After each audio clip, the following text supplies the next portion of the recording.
நீ எப்படி செய்வ அப்படின்னு உங்களுக்கு ஒரு கேள்வி ஒன்று வரும்.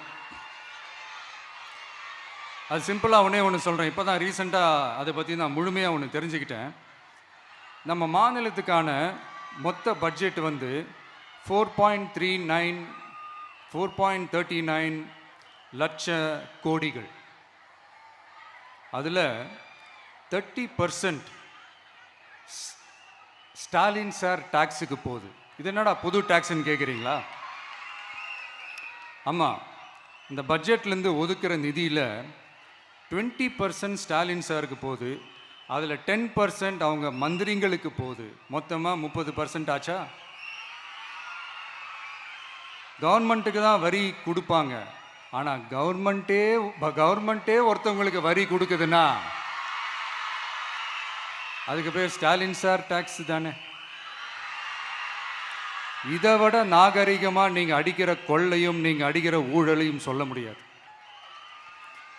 மக்களுக்காக ஒதுக்குற பணத்தை நீங்கள் அப்படியே சைடில் ஒதுக்காம மொத்த பணத்தையும் மக்களுக்கே செலவு பண்ணிட்டா ஒரு சூப்பரான நல்ல அரசாங்கத்தை கொடுக்கலாம்ல.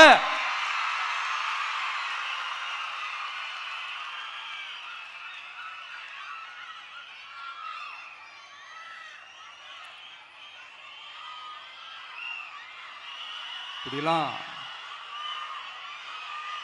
சைடில் ஒதுக்காம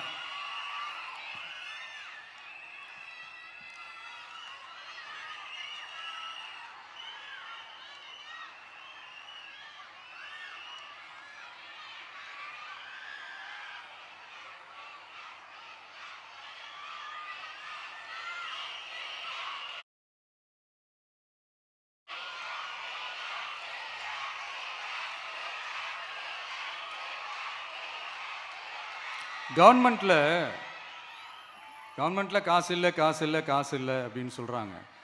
ஆனால் விடிய காத்தால எல்லார் அக்கௌண்ட்லேயும் 5000 ரூபா போடுறீங்களா? அது எப்படி? 1000 போடுறீங்க, 3000 போடுறீங்க, 4000 போடுறீங்க, இதெல்லாம் எப்படி? ஸோ கவர்மெண்ட்டில் காசு இருக்குது, பற்றாக்குறை தான் காரணம். அந்த பற்றாக்குறைக்கு காரணம் என்னன்னா இந்த மாதிரி ஸ்டாலின் சார் டாக்ஸ். இதெல்லாம் ஒழிச்சாலே போதும், எல்லாமே தன்னால நல்லாவே நடக்கும்.